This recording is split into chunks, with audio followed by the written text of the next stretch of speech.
Hello friends, आपका स्वागत है आपके अपने यूट्यूब चैनल सो स्टडी पे। आज हम इस वीडियो में विश्व इतिहास के बारे में चर्चा करने जा रहे हैं। किसके बारे में? तो विश्व इतिहास के बारे में, जो पूरा विश्व में हुआ था उसी का इतिहास आज हम आप लोगों को बताने वाले हैं, जो कि वेरी वेरी इंपॉर्टेंट है। तो पहला पॉइंट देखिए, मैराथन का युद्ध। मैराथन का युद्ध 490 ईस्वी पूर्व हुआ था। यह युद्ध ईरानियों तथा यूनानियों के बीच लड़ा गया। मतलब मैराथन का जो युद्ध हुआ था ये 490 ईस्वी पूर्व हुआ था, ठीक। जिसमें कौन कौन देश लड़ा था? तो देखिए, ईरान और यूनान दो देश लड़ा था।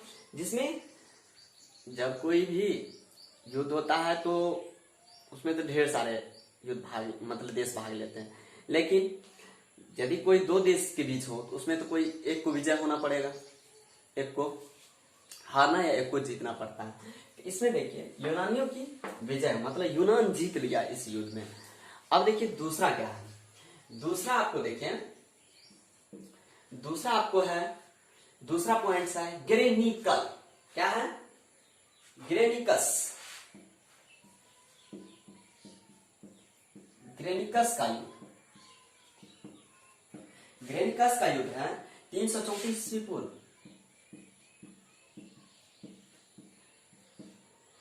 यह है ग्रेनिकस का युद्ध।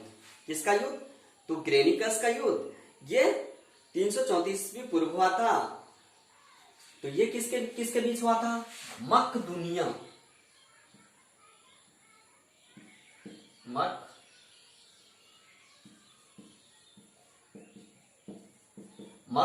और मकदूनिया के आक्रमणकारी सिकंदर ने ईरानियों को परास्त किया। मतलब मकदूनिया कोई जगह का नाम है, वहां के सिकंदर, वहां के आक्रमणकारी ने, सिकंदर ने ईरानियों को परास्त कर दिया। मतलब वहां के आक्रमणकारी कोई होगा, उसका नाम है सिकंदर।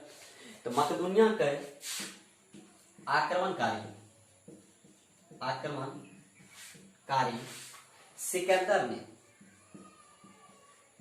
सिकंदर ने ईरानियों को क्या कर दिया? ईरानियों को परास्त कर दिया।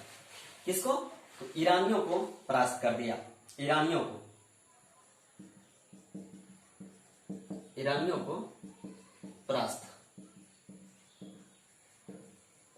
मतलब कहने का अर्थ है मकदूनिया के आक्रमणकारी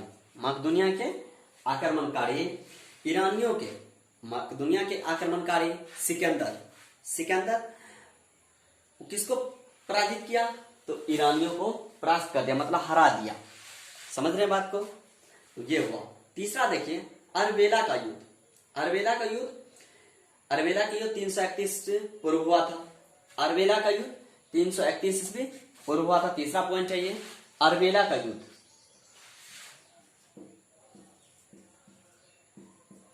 अरबेला का युद्ध 331 पूर्व हुआ था। और ये इसमें कौन से किसको परास्त किया ये भी बता रहे हैं। तो देखिए अरबेला का युद्ध है 331 पूर्व। इसमें सिकंदर ने ईरानियों को अंतिम परास्त किया था। मतलब फिर इसमें वहां के राजा ने, सिकंदर ने ईरानियों को ही परास्त किया। ईरानियों को सिकंदर ने परास्त कर दिया। यानी अरबेला का युद्ध जो हुआ था 331 पूर्व, ईरान के जो है सिकंदर, मतलब सिकंदर ईरानियों को परास्त कर दिया। ईरानियों को सिकंदर ने परास्त कर दिया। सिकंदर ईरानियों को क्या कर दिया? परास्त कर दिया। कौन से युद्ध में? अरबेला के युद्ध में। जाना इन बातों को आप। अब है चौथा नंबर है, अब देखिए है हेस्टिंग्स का युद्ध। हेस्टिंग्स का युद्ध 1066 ईस्वी में हुआ था। कितने में? तो 1066 ईस्वी में। इसमें कौन से राजा किस पे चढ़ाई की और किसको हरा दिया? तो देखिए नारमुंडी के शासक विलियम्स, नारमुंडी के राजा थे विलियम्स ने इंग्लैंड को इंग्लैंड के राजा हेरेल्ड को, देखिए ये अंग्रेजी नाम है, अंग्रेज पहले हुआ करते थे, वैसे तो ये विश्व इतिहास है, तो अंग्रेजों का ये नाम है। अंग्रेजों का हमारे देश पे पूरे विश्व पे वर्चस्व चलता था पहले, ठीक। तो अब देखिए, नारमुंडी के शासक विलियम्स ने इंग्लैंड के राजा हेरोल्ड को परास्त कर दिया। हेरोल्ड को, ये देखिए इंग्लैंड का राजा ये था हेरोल्ड, और नारमुंडी के शासक विलियम्स थे। ऑब्जेक्टिव आ सकता है आपको, जो क्या ऑब्जेक्टिव आएगा, हेस्टिंग्स का युद्ध कब हुआ था, तो आप बोल दीजिएगा 1066 ईस्वी में। यदि वो हो गया तब आप क्या बोलिएगा, यदि आपको तब पूछ दिया नारमुंडी के शासक कौन थे, तो बोलिएगा विलियम्स। इंग्लैंड के शासक कौन थे, हेरोल्ड। सीधी सी बात है ना। तो चलिए, तो आपको ये चौथा पॉइंट था। तो देखिए इस तरह से ऑब्जेक्टिव बनता है। तो जैसे आपको पूछ देगा, ये पांचवा देखिए पूछेगा क्या, देखिए पांचवा, प्रथम धर्म युद्ध कौन, तो प्रथम धर्म युद्ध 1095 ईस्वी से 99 ईस्वी तक, मतलब कहने का मतलब है प्रथम धर्म युद्ध जो हुआ था 1095 ईस्वी से 1099 ईस्वी के बीच हुआ था। यूरोप के ईसाई, इसमें देखिए कौन कौन से भाग लिया, यूरोप के ईसाई राजाओं तथा पश्चिम एशिया के तुर्की के बीच लड़ा गया। मतलब यूरोप के ईसाई राजा के बीच लड़ा गया और पश्चिमी एशिया के तुर्की के बीच लड़ा गया, जिसमें ईसाइयों ने जेरूसलम, कोई जगह का स्थान है, ठीक, जिसमें ईसाइयों ने जेरूसलम पर अधिकार कर लिया। मतलब तुर्की के, पश्चिम एशिया के तुर्की के लोग हार गए। मतलब ये दोनों जो लड़े थे, जेरूसलम बोल रहा था जी ये हम लेंगे, और तुर्की, पश्चिम एशिया के तुर्की लोग बोलता था जो हम लेंगे। लेकिन दोनों में जब लड़ा गया तो एशियाइयों ने जेरूसलम पर अधिकार, मतलब यूरोप के एशियाई ने जेरूसलम पर क्या कर लिया, अधिकार कर लिया। तो इस तरह से देखिए इसमें ऑब्जेक्टिव क्या बनता है। तो अब तो फर्स्ट में ऑब्जेक्टिव बनेगा आपको, प्रथम धर्म युद्ध कितने से कितने ईस्वी के बीच चला, या कितने ईस्वी से शुरू हुआ था, कितने ईस्वी में खत्म हुआ, बना ऑब्जेक्टिव। यूरोप के ईसाई राजाओं तथा पश्चिम ईसाई तुर्की के बीच लड़ा है। मतलब कहने का है यूरोप के ईसाई राजा और पश्चिम ईसाई राजा किस जगह के लिए लड़ रहे थे, तो आप क्या बोलिएगा, आपको ऑप्शन दिया हुआ रहेगा, ढेर सारा ऑप्शन रहेगा, जेरूसलम रहेगा, कश्मीर रहेगा, भारत रहेगा, इंग्लैंड रहेगा, मतलब इस तरह से ऑप्शन आपको 4 दिया हुआ रहेगा, ठीक। तो आपको ऑप्शन 4 दिया हुआ रहेगा, लेकिन यदि आप पता होगा आपको तो कौन चीज के लिए लड़ा गया था, तो जेरूसलम अधिकार, मतलब जेरूसलम कोई जगह का नाम है, उस पे उसी के लिए लड़ा गया था। कौन कौन के बीच, तो यूरोप के ईसाई राजाओं तथा पश्चिमी ईसाई तुर्की के बीच कौन सी के लिए लड़ा गया था, तो जेरूसलम पर अधिकार करने, मतलब वो बोल रहा था जेरूसलम मेरा है, ये लोग बोल रहा था जेरूसलम मेरा है। तो चलिए नेक्स्ट देखिए। अब देखिए 7 वर्षीय युद्ध क्या है, 7 वर्षीय युद्ध कितने से कितने ईस्वी के बीच हुआ, तो 1338 ईस्वी से 1453 ईस्वी के बीच। बहुत लंबी लड़ाई है, ठीक। तो देखिए 7 वर्षीय युद्ध 1338 ईस्वी से 1453 ईस्वी के बीच हुआ, ठीक। इसमें कौन कौन देश भाग लिया था देख लीजिए, इंग्लैंड और फ्रांस। इसमें कौन कौन देश लड़ रहा था, तो इंग्लैंड लड़ रहा था और फ्रांस लड़ रहा था। लगभग 100 वर्षों तक चला ये युद्ध, कितने वर्षों तक, 100 वर्ष तक चला। यदि आप सोचिए इतने लंबा युद्ध किया, क्योंकि वो सबका पहले का राजा पागल होता था। क्या पागल होता था, साला मंडे से पूरा उल्टल होता था, जो बोल दिया ये मेरा है तो कर ही लेता था, चाहे लड़ के हार जाता था वो बात अलग है, लेकिन नहीं होता था, वैसे छोड़ता नहीं था। तो देखिए 1338 ईस्वी से 1453 ईस्वी के बीच इंग्लैंड और फ्रांस के बीच 100 वर्षों तक चला। देखिए लंबी लड़ाई कितना हुआ, 100 वर्षों तक।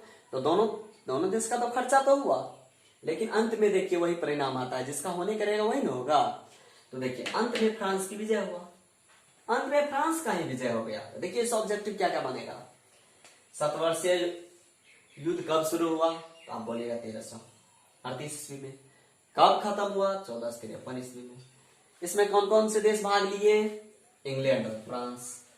यदि इसमें इंग्लैंड और फ्रांस शतवर्षीय युद्ध, इंग्लैंड और फ्रांस के बीच जो शतवर्षीय युद्ध हुआ था वो कितने वर्ष तक चला? तो 100 वर्षों तक चला। इसमें कौन से देश की विजय हुई? तो फ्रांस की विजय हुई। देख रहे ऑब्जेक्टिव बहुत ही भी है दोस्त।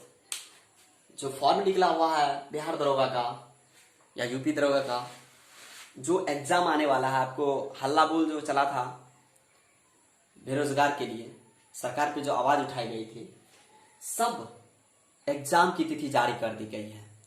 तो आप देख लीजिए, और ये उसी एग्जाम के लिए है जो आपके भविष्य को अच्छे से सेटल कर सके। तो देखिए विश्व इतिहास, इसलिए ये है विश्व इतिहास, इसलिए विश्व इतिहास इस वीडियो में बता रहे हैं। तो चलिए देख लिए। तो आप कंटिन्यूस वीडियो पे को देखें और इस चैनल को आप लाइक कीजिए, सब्सक्राइब कीजिए और दोस्तों से शेयर कीजिए, ताकि वो इसके बारे में परिचित हो सके, जान सके इस पे क्या हो रहा है, क्या पढ़ाया जा रहा है। वैसे तो मेरा सप्ताह में मात्र 3 ही क्लास है, मैं सप्ताह में मात्र 3 ही क्लास देता हूं इस पे, सो स्टडी पे, ठीक।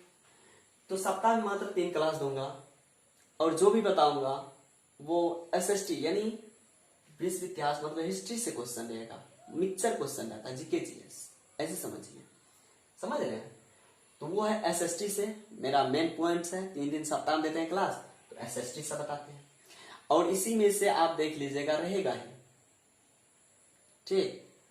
कम से कम बिहार दरोगा में तो एग्जाम में तो रहेगा ही, और एनटीपीसी रेलवे ग्रुप डी वाले जो एग्जाम हैं उसमें भी ये देख लीजिएगा विश्व इतिहास में से रहेगा। वैसे तो जो भी इस चैनल पे वीडियो अपलोड है आप देखिए पूरा जाके, बहुत मजेदार वीडियो है, आप देखिए। तो नहीं रहा ना परीक्षा में तो मैं वीडियो डिलीट कर दूंगा, ठीक। अब देखिए नेक्स्ट क्या है, नेक्स्ट की ओर चलते हैं।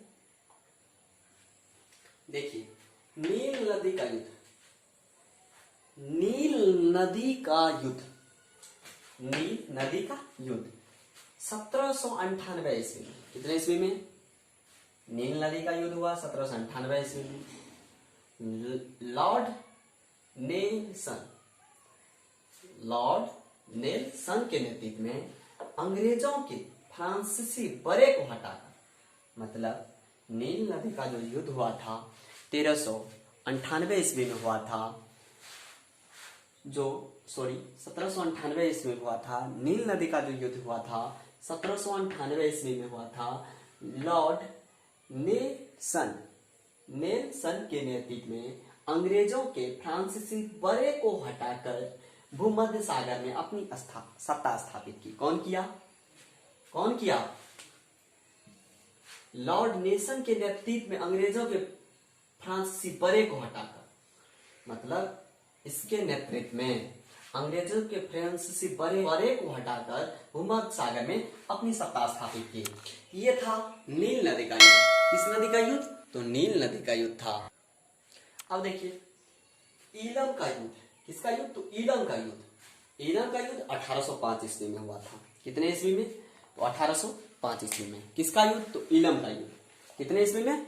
1805 ईस्वी में हुआ था, जिसमें नेपोलियन आप लोग पढ़े होंगे 10th क्लास में, आपको याद होगा, याद नहीं होगा तो मैं दिला देता हूं यहाँ पे। नेपोलियन ने ऑस्ट्रिया को परास्त कर दिया। नेपोलियन बोनापार्ट पढ़े थे? ऑस्ट्रिया पढ़े थे क्या? तो देखिए ईलम का युद्ध 1805 ईस्वी में हुआ था। नेपोलियन ने ऑस्ट्रिया को परास्त कर दिया, मतलब नेपोलियन बोनापार्ट कहलाता है, वैसे नेपोलियन यहाँ पे दिया गया है। तो नेपोलियन ने ऑस्ट्रिया को हरा दिया। नेपोलियन ने किसको हराया? ऑस्ट्रिया को हराया। तो ये ईलम का युद्ध था। अब हम देखेंगे सेना का युद्ध। किसका देखेंगे? तो सेना का युद्ध देखेंगे। अब देखेंगे हम यैना का युद्ध। किसका देखेंगे? तो यैना का युद्ध 1806 ईस्वी में हुआ। कितने ईस्वी में? तो 1806 ईस्वी में हुआ। इसमें भी नेपोलियन ने पर्सा को पराजित मतलब हरा दिया। परसा क्या कर दिया, हरा दिया। किसने, तो नेपोलियन ने। किस युद्ध में, येना के युद्ध में। कितने ईस्वी में, 1806 ईस्वी में। अब देखिए नेक्स्ट क्या है, अब देखिए फिनलैंड का युद्ध। फिनलैंड का युद्ध 1807 ईस्वी में। कितने ईस्वी में, 1807 ईस्वी में। इसमें भी नेपोलियन ने रूस की सेना को परास्त किया। अंतिम में रूस ने क्या किया, रूस ने जार के बीच संधि हो गई, मतलब रूस और जार मिल गया, मतलब संधि कर लिया। फिनलैंड का युद्ध 1807 ईस्वी में हुआ। किनके बीच हुआ, तो नेपोलियन और रूस के बीच, जिसमें नेपोलियन ने रूस की सेना को परास्त कर दिया। नेपोलियन ने किसकी सेना को परास्त किया, तो रूस की सेना को परास्त कर दिया। और रूस की सेना को जब परास्त कर दिया तो रूस ने भी सोचा, अरे ये तो मुझे हरा दिया है, अब मैं क्या करूं, मैं तो अकेला हूं। तो रूस ने भी जार के साथ संधि कर लिया। देख लीजिए, देख रहे हैं। तो ये हुआ आपका 9th क्वेश्चन। इसमें लगभग 25 क्वेश्चन है। आपको 9 नंबर का क्वेश्चन सॉल्व हो चुका है। अब देखिए 10 क्या है। अब देखिए वाटरलू का युद्ध। वाटरलू का युद्ध कितने ईस्वी में हुआ, तो 1815 ईस्वी में। वाटरलू का युद्ध कितने ईस्वी में, 1815 ईस्वी में। इसमें देखिए क्या हुआ था, जैसे पहले था, आपको पहले दो लिखाए हुए हैं, जिसमें नेपोलियन ने पहले तो संधि लिखा है ना, जैसे येना का संधि, फिनलैंड का संधि। तो वाटरलू का जो युद्ध हुआ कितने ईस्वी में हुआ, 1815 ईस्वी में हुआ। इसमें देखिए इंग्लैंड, पर्सा और उनके मित्रों की सेना ने नेपोलियन को परास्त कर दिया। लेकिन इससे पहले बारे आप 8 या 9 नंबर के सवाल में देखे होंगे, वो था येना का संधि और फिनलैंड का संधि। कौन कौन था, देखिए येना का संधि था और फिनलैंड का संधि था। दो संधि था, जो एक 1806 हो था उसका और एक 1807। चलिए जो भी हो, तो वो भी था। उसमें क्या किया था, उसमें नेपोलियन, कौन, तो नेपोलियन कौन किया था, तो नेपोलियन एक में रूस को पराजित कर दिया था, एक में पर्सा को पराजित कर दिया था, नेपोलियन किया था। तो ये हुआ था 1806 में, ये हुआ था 1807 में। इसलिए आप देख लीजिए, तो इसमें दोनों में नेपोलियन एक में रूस को पराजित कर दिया, एक में पर्सा को पराजित कर दिया, मतलब हरा दिया। अब देखिए वाटरलू की संधि में, वाटरलू की युद्ध में, ये हुआ 1815 ईस्वी में। इसमें देखिए कौन कौन भाग लिया। इसमें इंग्लैंड, पर्सा और उनके मित्रों की सेना, मतलब सबको अपना एक दोस्त होता है, मुझे भी दोस्त है, आपको भी दोस्त होगा। तो देखिए इसमें लिया इंग्लैंड, पर्सा और उनके मित्रों की सेना ने नेपोलियन को परास्त कर दिया। मतलब कहा गया है, यदि आप बार बार मुझे परेशान कीजिएगा, एक को परेशान कीजिए वो छोड़ देगा, दूसरे को परेशान कीजिएगा वो भी छोड़ देगा, एक तीसरा आदमी ऐसा आएगा जो आपको परेशान करने पे मजबूर कर देगा और आपको ऐसा सबक दिलाएगा जो आप सीख जाइएगा, दूसरे को परेशान नहीं करना चाहिए। तो ठीक उसी प्रकार इसमें देखिए, इसमें इंग्लैंड, पर्सा और उनके मित्रों की सेना ने नेपोलियन को परास्त कर दिया।